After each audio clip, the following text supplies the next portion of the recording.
study the Word of God. And in continuation dun sa atin pong series, wala na palang foreigner.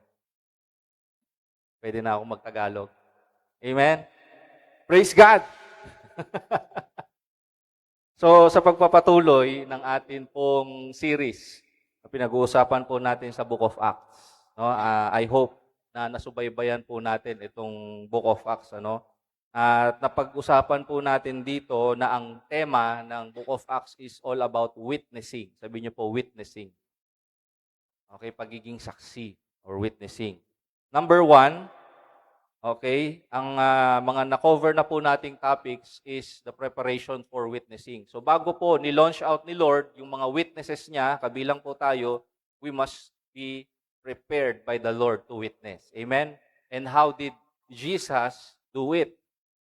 Okay, nalaman po natin na importante that before we witness, we know the importance of Christ's resurrection. Dapat alam po natin ang kahalagahan ng pagkabuhay na muli ng Panginoong Hesukristo. Amen.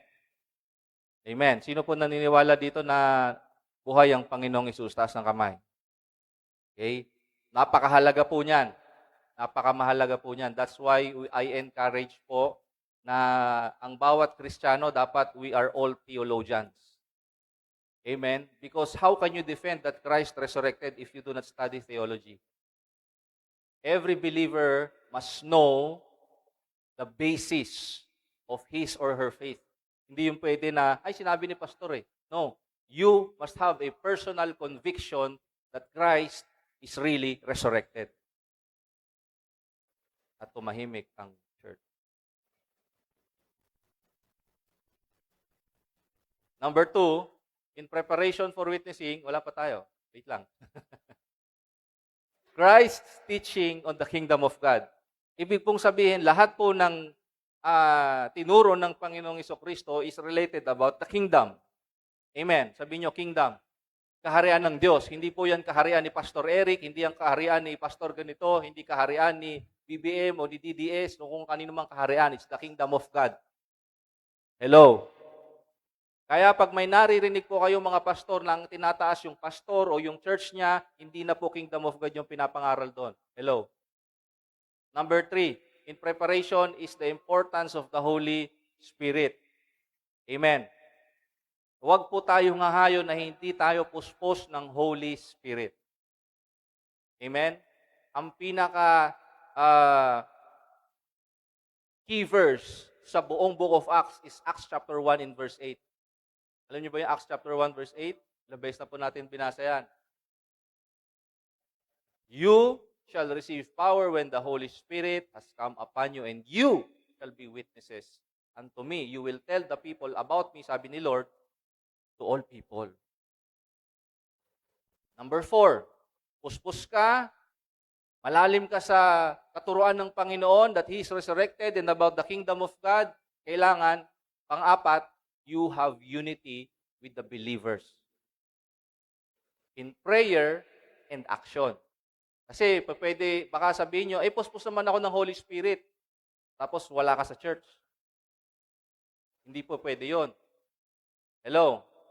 Ang puspos ng Holy Spirit, nag-gather together with the church. Amen po ba?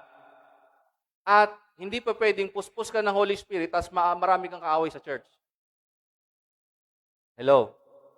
Number 5, ito isa pa sa importante in preparation, the believer's dependence. It's yours and mine, my dependence on God's Word. Na hindi po tayo magsasalita, aaksyon, o kung ano pa man na hindi batay sa salita ng Diyos. Kumbaga sa isang seat, sa isang country, meron tayong bylaws. Amen po ba? Amen? May sarili tayong batas. Ang batas po natin ito. Amen po ba? Kaya makikita po ninyo yung mga tao na hindi nag-a-abide sa Word of God. Amen? Hindi sumusunod dito. Makikita mo sa buhay nila. Amen? Number 2, second point. Ayan. Pinag-usapan po natin about the beginning of the witnessing. It started at Jerusalem. Amen? Kasi yun yung nandoon sa Acts chapter 1 verse 8, you shall receive power when the Holy Spirit has come upon you, and you will tell the people about me in Jerusalem, in Judea, in Samaria, and unto the ends of the earth. So, yung gospel po, yung pag-witness about the Lord Jesus Christ, magsisimula sa Jerusalem, hanggang mapupunta po sa Judea at Samaria, sa Book of Acts, makikita nyo po yan. Hanggang napunta ng ends of the earth, hanggang sa napunta po sa atin yung gospel. Amen? So, how did it started? Yung beginning ng witness, bumaba muna ang Holy Spirit. Amen? Na-receive muna ng church ang Holy Spirit. And then what? Yung mensahe ni Peter about the gospel. Amen? So, being filled, lang ako ng konti dun sa point number 1 natin, that coming of the Holy Spirit, being filled with the Holy Spirit transform our hearts. Amen? And it transforms our speech and our works. Natatransform mo na yung puso mo dahil puspos ka ng Holy Spirit.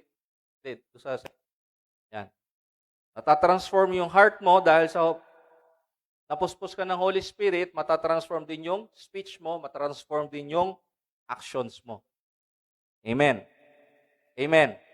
Nung nabaptize ng Holy Spirit, mga believers dun sa upper room, ano nangyari? Namangha yung mga tao sa labas ng upper room. Yung iba po, naging mga mockers. Ano sa Tagalog yung mocker? Mga nanunuya. Okay?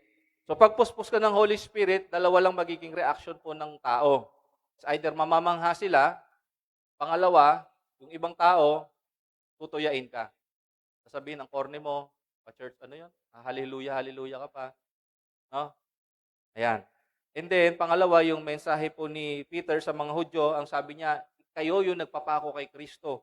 Kayo yung nakawitness ng mga himala niya. Amen? Kayo yung nagpapako sa Kanya. Kayo yung dahilan kung bakit namatay siya. Pero, yung pangako ni Lord, para pa rin sa inyo. Amen. Amen. Yun yung gospel. Na kahit kayo, sabi niya, kahit kayo yung may dahilan kung bakit namatay, si Kristo, mahal pa rin niya kayo. Kaya ang anong response? The people's response to Peter's message, they were cut to the heart. Amen? Kasi kahit sila yung dahilan ng pagkapako ni Kristo, ang sabi ni Pedro, pero nabuhay muli si Kristo para patawarin kayo.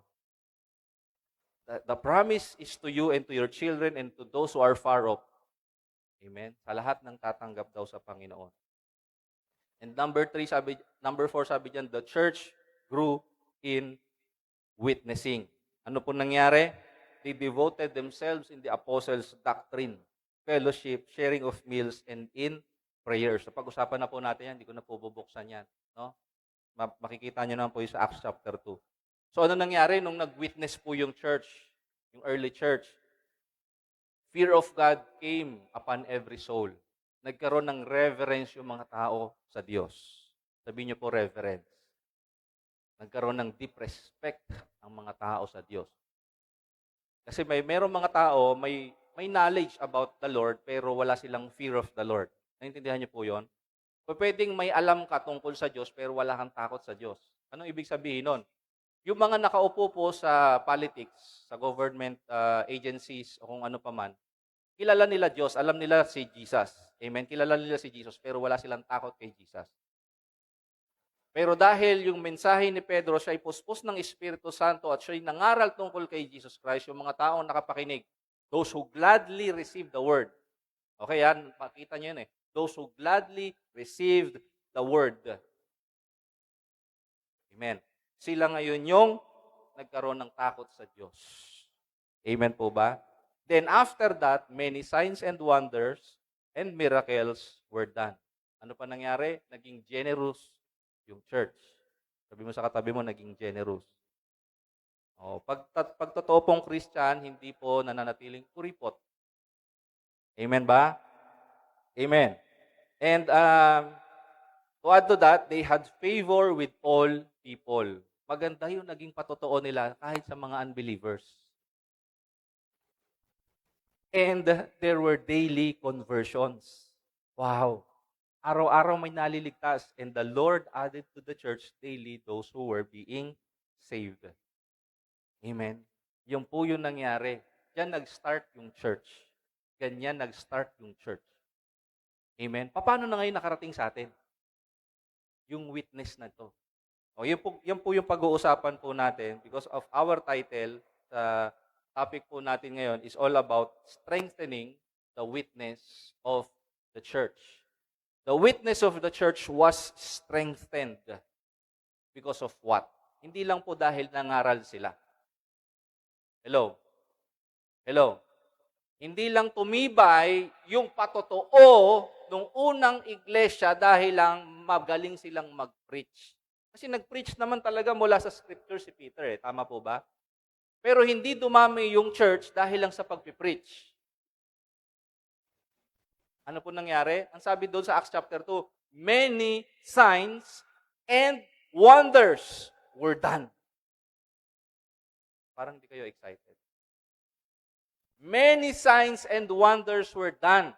So merong kalakip na miracles. Pwede tayong mag-declare. Amen? Nagde-declare tayo ng Word of God, pero dapat mayroon ding demonstration. Sabi niyo, demonstration. Amen? Declaration is one thing, but demonstration is another.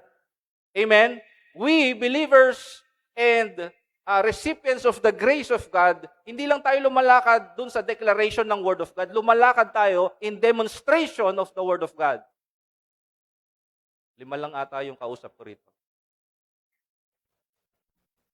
Hindi lang po dapat natin dinedeclare yung Word of God, dinedemonstrate natin yung Word of God. Amen. Tingnan mo yung katabi mo. Tingnan mo yung katabi mo. Nakikita mo ba sa kanya yung demonstration ng Word of God na binabasa niya? Okay. So dahil mahaba po itong buong Acts, isang part lang muna, no? Yung buong Acts chapter 3, mga 2 Sundays po natin itong babalangkasin. Sa ngayon po, ang pag-uusapan po muna natin ay Acts chapter 3 from verse 1 to verse 10. Paki-open po sa ating Acts chapter 3, verse 1 to verse 10. Babasahin po natin. Pwede ba tayong tumayo in respect to the Word of God? Basahin po natin ng sabay-sabay. 1, 2, 3, go. Now, Peter and John went up together to the temple at the hour of prayer, the 9th hour. And a certain man, lame from his mother's womb, was carried, whom they laid daily at the gate of the temple, which is called Beautiful, to ask alms from those who entered the temple, who, seeing Peter and John about to go into the temple, asked for alms. And fixing his eyes on him, with John, Peter said, "Look at us." So he gave them his attention, expecting to receive something from them. Then Peter said, "Silver and gold I do not have, but what I do have I give you. In the name of Jesus Christ of Nazareth, rise up and walk." And he took him by the right hand and lifted him up. And immediately his feet and ankle bones received strength. So he, leaping up, stood and walked and entered the temple with them, walking, leaping, and praising God. And all the people saw him walking and praising God. Then they knew that it was he who sat begging alms at the beautiful gate of the temple. And they were filled with wonder and amazement at what had happened to him. Purihin ang pagbasa ng kanyang salita. Tayo po'y makakaupo. Okay? The focus of our study today is about the purpose of miracles in witnessing. The purpose of miracles in witnessing. Amen. Meron pong layunin si Lord kung bakit po merong signs, wonders, and miracles. Amen po ba? There are churches today that do not believe in miracles. But we, as a Bible-believing church, the whole counsel of Scriptures, pinaniniwalaan po natin. Amen? And we believe that miracles are still in operation today. Amen ba? You can still receive your healing, your miracle today. Amen po ba? We can still see and witness miracles today. Amen ba? So, what is the purpose of miracles in witnessing? So, binasa po natin kanina. Sabi niya, napakaganda, Peter and John. No? Tingnan niyo po ha. After the multitudes, 3,000 souls were saved. Tama po ba? Nung nag-preach si Peter. And many were added to the church. Hello. Tapos may 3,000, araw-araw nadadagdagan pa sila. Amen?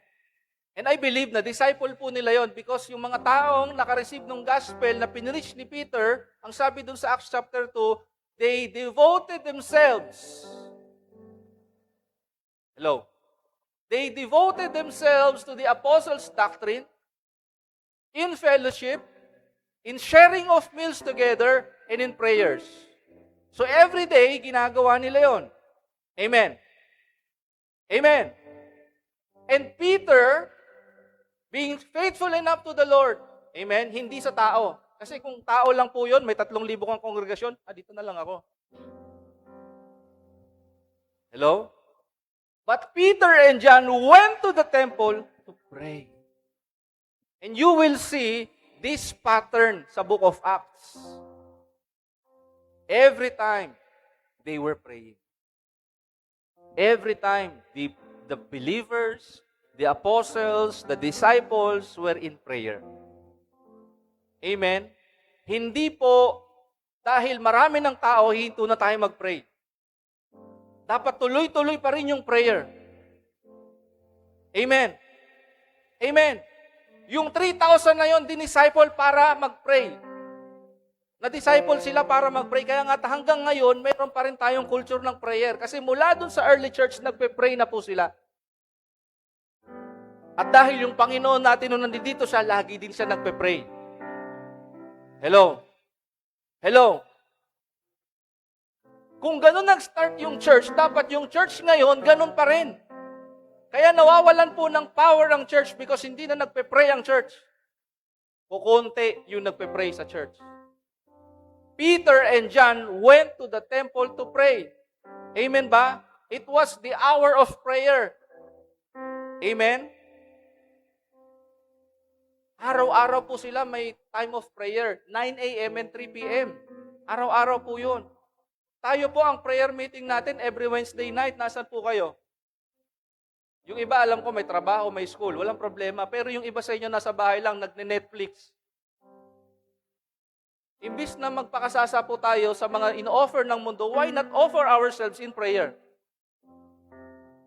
Imbis na nag-NBA tayo. Imbis na nag-ML tayo. Why not pray? Amen po ba? Pastor, kakaumpisa mo pa lang, sinasaktan mo na ako Mainit, no? Kahit malamig. Peter and John went to the temple to pray. And it was the 9th hour. It was 3 p.m. Ang purpose nila ay para manalangin. Walang ibang agenda. They just went to the temple to pray. Ang sabi dyan, verse 2, a certain man, lame from his mother's womb, was carried, whom they laid daily at the gate of the temple, which is called Beautiful, to ask alms for those who entered the temple. Amen? Number 2, ang sabi dyan, a lame man from birth was carried in the temple. Tingnan nyo yung details ha. Nilagay ni Lucas itong detalye na ito yan sa kanyang sinulat. Bakit kaya? Na itong lampan na itong lalaki na ito, ay ganun na siya simula nung siya'y nasa tiyan pa nung kanyang nanay. Napakadetalyado. Amen po ba? Bakit kaya nilagay ni Lucas yung detalye po na yan diyan sa ating mga Bible? Amen ba? Why give this detail? Walang binigay ko bakit. Pero, this tells us Amen? This tells us that the disciples were interested enough to know who that layman was. What was his story? Amen po ba? Amen po ba?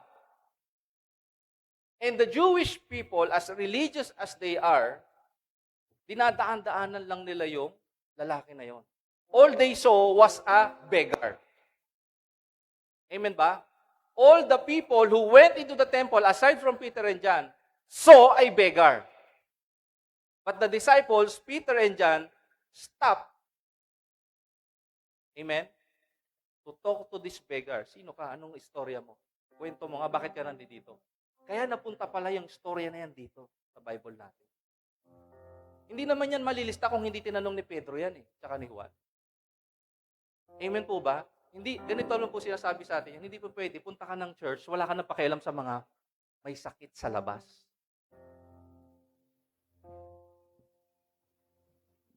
Kasi okay ka na.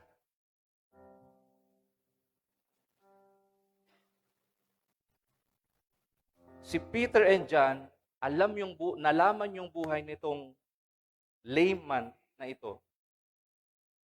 At nalaman po nila na hindi lang po kagalingan at hindi lang po limos yung kanyang kailangan. He needed something far better. Amen po ba? Biro mo ang sabi dun sa Bible, itong layman po na ito was laid daily at the temple. Araw-araw daw siyang nilalagay doon sa gate ng temple. Yung gate na yan is made up of bronze. Tanso. Buong gate na yan, tanso po yan. Ang tawag sa gate na yan ay beautiful. Tapos mayroong sa labas na tao na hindi beautiful yung kanyang situation.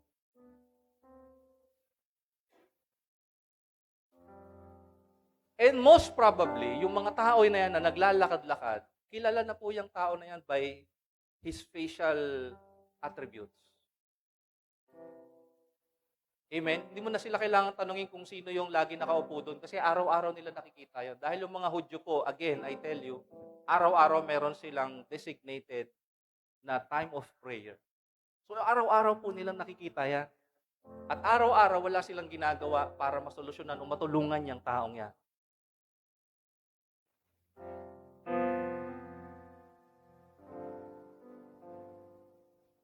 Maaari, yung mga taong po yan, pagdaan dun sa gate, bibigay lang ng pabarya-barya. Tama? Pero yun na yun. Hindi nila kilala. Hindi nila alam kung bakit nalampa. Wala. Alam lang nila kasi pulubi yun. Baka nga hindi pa nila tinitingnan mata sa mata. Di ba pag may nakikita kayo na mamali mo sa kalsada? Di ba? Diyan yung beggar. Gagano niya yan. Hindi nyo titingnan. Kasi pag nag-eye to eye kayo, maaawa ka na Di ba? O malamang yung iba dyan, nilalagpasan na lang po yung taong yan. No? At ito pong tao na ito, he was lame from his mother's womb. Ibig sabihin, nandoon pa lang siya sa sinapupunan ng nanay niya, alam ng lampas siya. Lumaki na po siyang ganon. No? Lumaki na po siyang ganon, lampa. From his birth, his toddler years, his adolescent years, no, yung developmental stages po niya, hanggang sa nagbinata na siya, hanggang sa nag-20s na siya, may mga crush na siya, gusto niya mag-asawa, hindi siya makapag-asawa kasi nga lampas siya.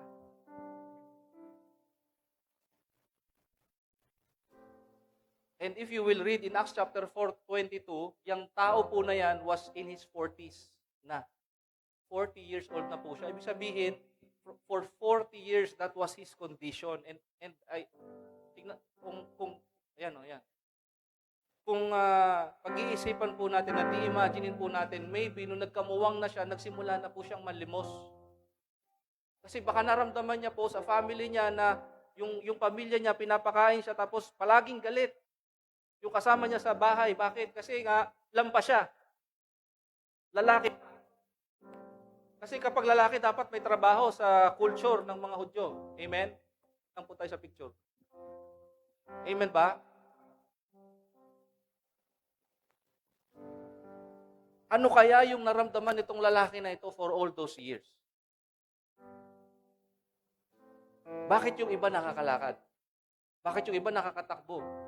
Bakit yung iba nakakapaglaro? Bakit yung iba nakakapag-asawa? Yung iba may anak na. Habang dinadaan-daanan po siya sa gate na yan, ng mga taong pumapasok sa templo,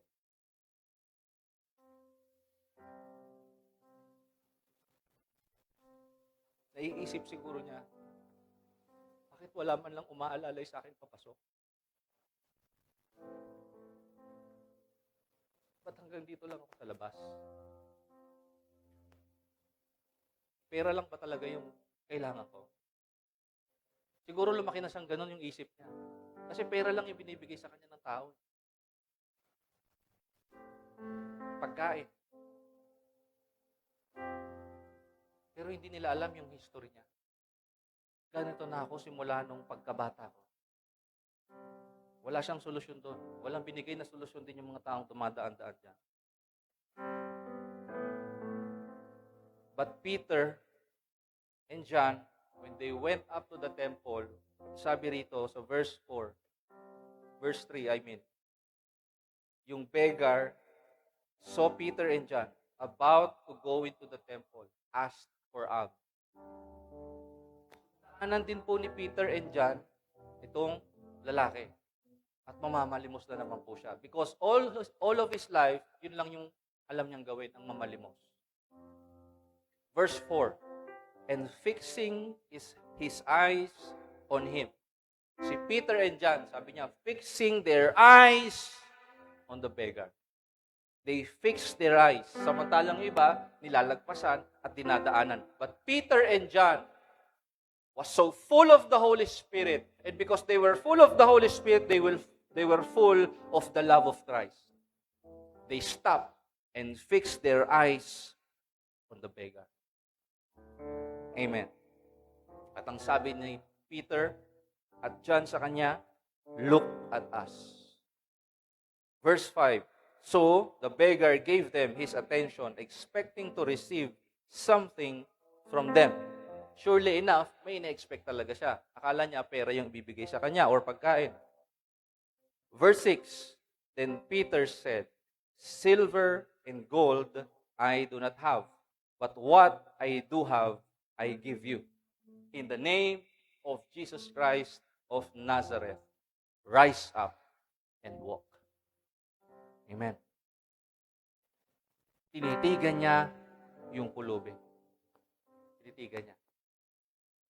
Why did Peter and John fix their eyes dun sa beggar? Hindi po sinabi ni Peter, hindi sinabi ni John na, look at us, here's some coin for you. Amen? Ang sinabi po dyan ni Peter and ni John, look at us. Silver and gold, wala ako niyan. Amen? Pero tumitig kang maigi sa akin. Kung ano yung meron sa akin, ibibigay ko sa'yo. Kung sino yung nasa akin, ibibigay ko sa'yo. Kaya ang sabi niya, in the name of Jesus Christ, rise up and walk. Amen? In the name of Jesus Christ, rise up and walk. Amen po ba? Hallelujah. Hindi po inoffer ni Peter and John yung temporary need lang nung pulubi. Doon sa next slide po natin. Peter and John did not offer to meet a temporary need. They gave him what he really need. A life made whole. Amen ba? Bakit hindi binigyan ni Peter and John ng ng silver or ng gold, ng pagkain. Bakit pinagaling siya? Okay? Mga kapatid, pwedeng hindi kayo lame. Hindi kayo lampa. Amen? Pwedeng lumalakad kayo pero you're not whole. You are not whole. Kayo buo. Pwedeng lumalakad kayo pero hindi kayo buo. Pwedeng may trabaho kayo, pero sa wallet nyo pero hindi kayo buo. Wasak kayo from the inside. Amen po ba? Imagine yung lalaki na yon, from his mother's womb, lampa po siya. I believe that he was so broken inside. Pero mo, pinapabayaan lang siya ng kamag-anak niya doon para manlimos. And I believe, naisip ko lang din po, kung bakit siya namamalimos, kasi ayaw na niya maging pabigat. No? Ayaw na siguro niya na nakikita yung mga kamag-anak dito sa bahay na nagre-reklamo kasi nga, pabigat siya. So siguro, nag-insist na lang siya, sige, lagay niyo na lang ako doon, mamamalimos na lang ako para wala na kayong masabi.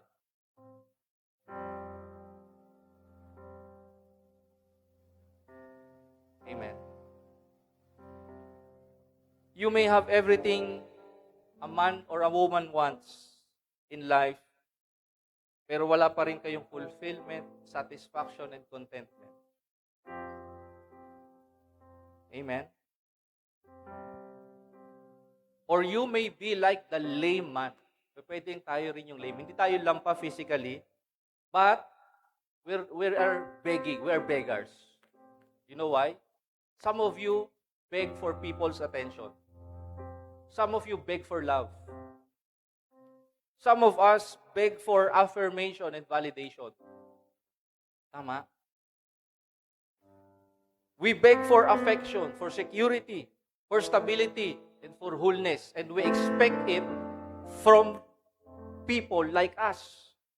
Broken people like us. Hello? Broken people cannot fix a broken man or a woman. Amen po ba? Lahat tayo wasak eh. Amen ba? Amen ba?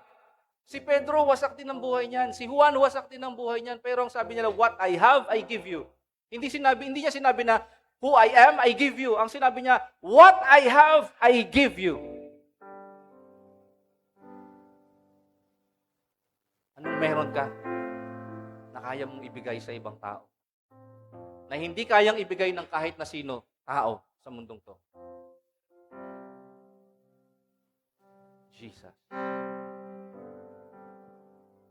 Hindi po yan kayang ibigay yung wholeness, hindi kayang ibigay yan ng clubbing, smoking, mga bisyo, at kung ano-ano pa. Naintindihan po natin. Wholeness comes only from Jesus. You can be like Peter and John. Amen? You offer people what they really need. You can offer people what they really need. Wholeness that comes from knowing Jesus. At nung pinag-uusapan po namin itong mag-asawa, kasi pinakita ko sa outline ko, paganda ng dinagdag niya. No? That is why we value discipleship. Because in discipleship, we do not offer to you ourselves. We offer to you Jesus in discipleship. Hindi namin ino-offer sa inyo yung talino namin, yung galing namin. Amen ba? Yung mga pakulo namin, yung mga patawa namin, yung mga joke namin, hindi po yun yung ino-offer namin sa inyo. Ang ino-offer namin sa inyo, ako personally, ang ino-offer ko sa inyo, si Jesus. Amen po ba? Set aside yung mga funny joke, set aside yung mga kapihan o kung ano-ano man natin. Okay? Alisin nyo lahat yon. Ang gusto ko lang i-offer sa inyo ay si Jesus. Because coffee fellowship can do so much. But it cannot offer you wholeness. Amen ba? Yung caffeine, yung caffeine sa loob ng kape, magkakaroon ka lang ng quick, punch ng adrenaline dahil, gising ka. Pero pag gano'n, mamaya antok ka na naman. Amen ba? Pero pag nasa iyo si Jesus, hindi mo kailangan ng adrenaline. Hindi mo kailangan ng high. Hindi mo kailangan ma-down. Amen po ba? Kasi buo ka na. Hindi mo kailangan mag-addict kasi buo ka na. Amen po ba? Hindi mo kailangan maglaslas kasi buo ka na. Amen po ba? Hindi mo kailangan i-embrace yung isang identity dahil buo ka na kay Lord.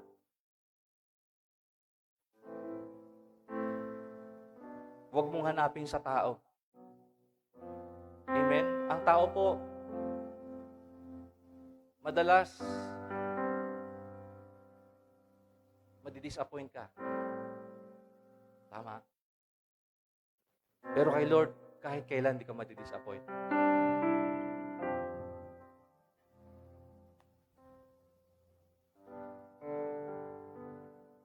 Number 4, yung lampa na pinagaling ng Panginoon. He began to praise the Lord. He began to praise the Lord.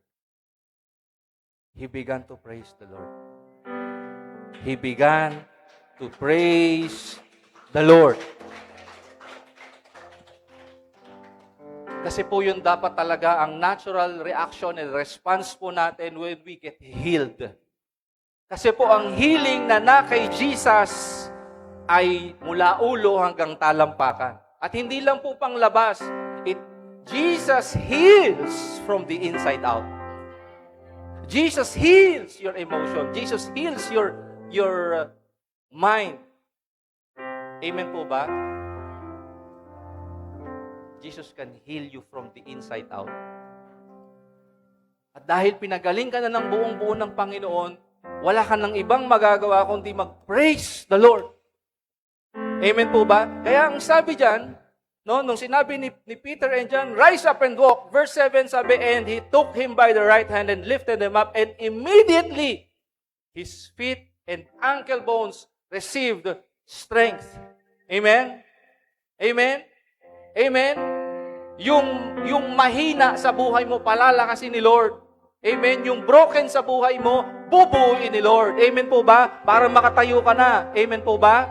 Amen po ba? Verse 8, so he, the man who was lame from his mother's womb, yung hindi niya nagawa for 40 years, he leapt up. Tumalon siya. Hello? Tumalon siya. Sa sobrang excited niya, may naramdaman na siya na hindi niya naramdaman dati. Amen ba? Nung nakilala niya si Jesus, may naramdaman niya hindi niya nararamdaman dati. Yung love na hindi niya maramdaman sa buhay niya, sa kamag-anak niya, sa mga taong dumadaan sa kanya ngayon, na-receive na niya kay Jesus. So he leapt up. Amen? Kaya dati po, alam niyo mga kapatid, nakukornihan ako sa mga born-again Christian, nagtatatalo, nagsasayaw, mga baliw to mga to. Nung ako na mismo, nakilala ko si Jesus, sige, baliw na rin ako. Amen ba? Dati po, konserbatibo talaga ako. Kami, nakapiano lang, bawal yung drums, sa demonyo yung drums. Tapos, wala yung babae, wala yung lalaki. Meron kaming himnaryo. Doon lahat ng kanta namin, may koro sa likod. Diba? Tapos tatayo yung mga choir. Tayo din kami. Kakanta na. Ganun. Nung nakita ko yung born again, bakit may drums? Ang iingay. Tapos, nagpatawag si pastor doon sa harapan. Pinatong yung kamay, natumba, hala. Binayaran ni pastor yun. Ganun po yung mindset ko dati nung hindi ko pa naunawaan yung Word of God. Pero ito, pinagaling ni Lord . Amen? Ako rin po pinagaling ni Lord. Matigas ulo ko dati, pasaway po ako dati. Basagulero, babaero, sugalero, no? Masakit sa ulo. Ganun po ako dati. Kaya pala ako ganun kasi there was something broken inside. Amen? And that could only be made whole by the Lord. At nung naging buo na ako sa Panginoon, amen, na-witness po yan ng asawa ko, na-witness ng mga kasama ko, na-witness po ng iba sa inyo. Amen. All glory to God. Amen ba? Amen po ba? Ang maganda po sa storyang ito, he praised the Lord after he was healed. Sometimes po mga kapatid, balik mo dun sa kanina. After, some people, after they get healed, they live. After silang maka-encounter kay Lord, they live. After ng answered prayer, they live.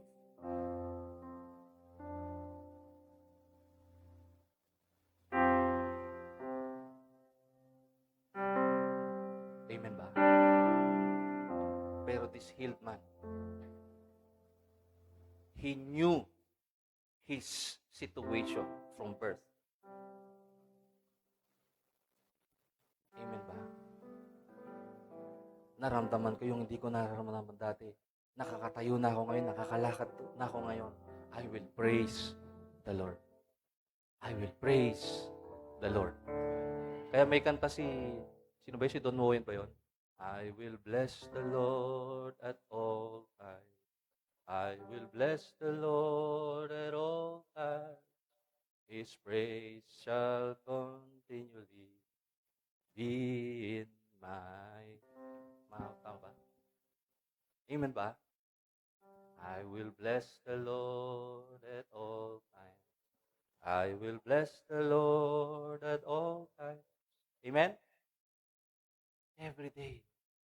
And if you will follow the story of this lame man, nung nakatayo po siya, hindi po siya lumabas para bumalik sa kamag-anak niya. You know what he did? He went with Peter and John to the temple to pray.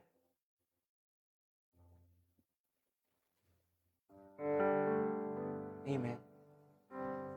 Pagkatapos niya maging excited dahil sa ginawa sa kanya ni Lord. Di ba?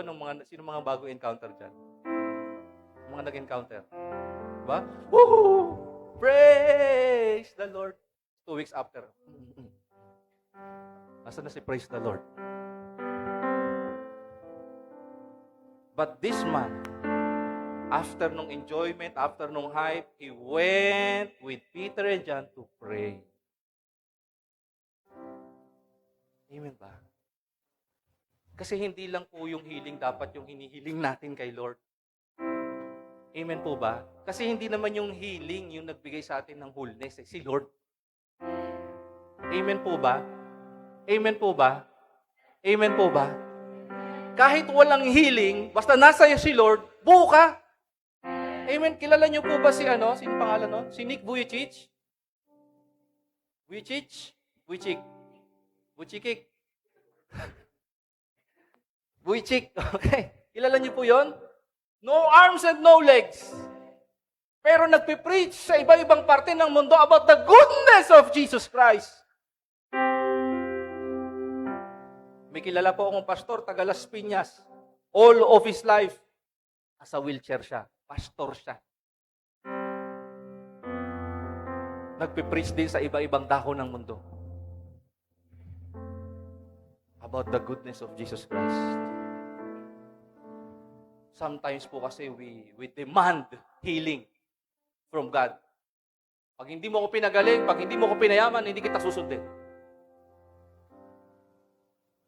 Ang lakas ng loob natin mag-demand kay Lord. Samantalang tayo po yung nagdahilan, ang dahilan kung bakit siya napako dyan. Siya nga dapat yung nagde-demand sa atin eh. Siya dapat yung nagde-demand sa'yo. Magseryoso ka naman. Pero hindi niya ginagawa. Amen? Instead, He looks at you, He stops at you, and considers your situation. Like Peter and John. Jesus was in Peter and in John. Hindi lang po si Pedro physically yung nakatingin doon sa beggar. It was Jesus Himself looking at the beggar. Because Jesus was in them. If Jesus is in you, amen po ba? Jesus is also in you. And you can look at the situation of people, amen, and tell them, pinagaling din ako ni Jesus. Pagagalingin ka rin ni Jesus. Hello?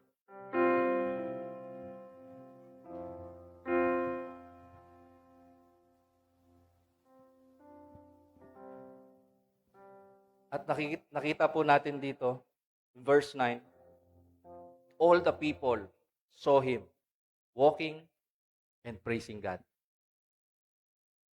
Your healing, mga kapatid, ay hindi lang po para sa'yo.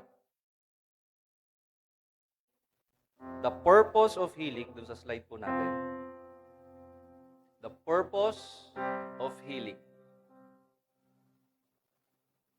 abracadabra, sisbumba. Yan. The purpose of healing is to give witness the power of God and to draw people to Him. I can only imagine, iba na po yung lakad ng mga taong pumapasok sa templo. Yung mga tao sa templo nung una, prayer na naman. Bayan. Pero nung nakita nilang gumaling ito, huy, tara, pray tayo. Excited na sila mag-pray. Amen. Kasi may nakita silang gumaling. Amen ba? Tingnan mo lang yung paligid mo, dami pinagaling dyan ni Lord, hindi ka mamaya excite mag-pray. Amen po ba?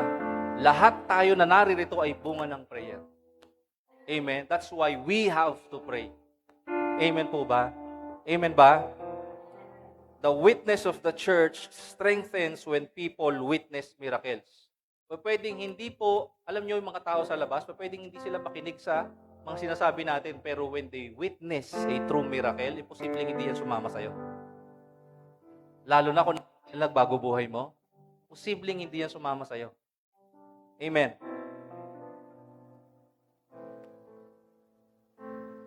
Lastly, ang aga ko natapos ngayon.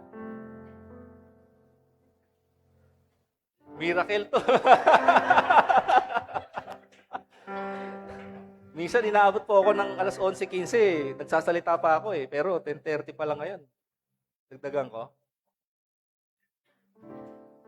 A one soul healed, saved, and delivered results to a miracle being witnessed by tens, hundreds, thousands, even millions of people, and gets drawn to the source, Jesus. So what's the purpose of miracles? Is to draw people to Jesus. It's like Him catching fish, catching the people. Di ba sabi ni Lord, follow me and I will make you fishers of men. Paano gagawin ni Lord yon? He will make you His witness. He will make you His witness. He will make you witness His miracles, wonders, and signs done through you, for you, and in you. Naintindihan niyo po yun? Una muna, maghihimala si Lord sa buhay mo. At pagkatapos nun, maghihimala si Lord sa family mo. At maghihimala si Lord next sa community mo. And eventually, maghihimala si Lord sa buong Pilipinas. Amen po ba? But first, the miracle should start in us. How do miracles happen? It starts with one broken person. Amen. Acknowledging that he is broken and he needs healing. Kaya po siya hinintuan ni Lord Kasi he was broken. The people who were walking outside the temple thought that they were not broken. Pero itong lalaki nag-iisa, pinabayaan, iniwanan, outcast, hindi man lang inalalayan papasok ng church. Jesus, through the disciples, stopped, looked, and listened to this man. Amen po ba? Sino po sa inyo gusto ng miracle? Let us all stand.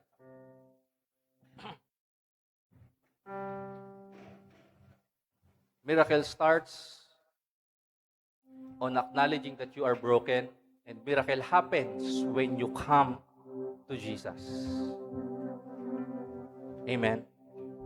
If you want your miracle, katulad po ng sinabi ni Peter dun sa lame man, rise up and walk. Rise up and walk. Amen? So, hindi ko lang po kayo pinatatayo.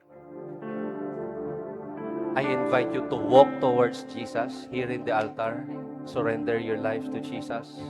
Kung hindi nyo po nagagawa o gusto nyo gawin ngayon, kahit ilang beses nyo nang surrender kay Lord yung inyong buhay, you can come. Amen?